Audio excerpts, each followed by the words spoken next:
T20 world cup में पाक भारत टाकरा 15 फरवरी को होगा।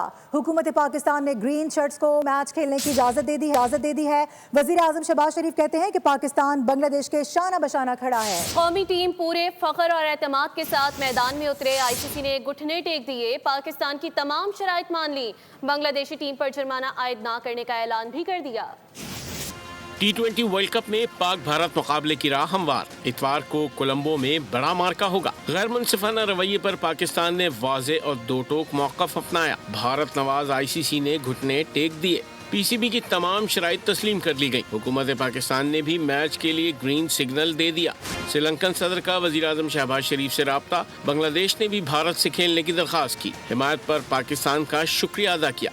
हुकूमत ने इज़हार तशक्कुर को गर्मजोशी और खुलूस से कबूल किया। बांग्लादेश के साथ ताउन जारी रखने के अज़्म का अदा किया। ICC ने भी बाज़ाब्ता एलामिया जारी कर दिया। कहा, वर्ल्ड कप में अदम शिरकत बांग्लादेश पर कोई जुर्माना आयद नहीं होगा। बांग्लादेश को 2028 से 2031 के दौरान ICC इवेंट की मेज़बानी दी जाएगी।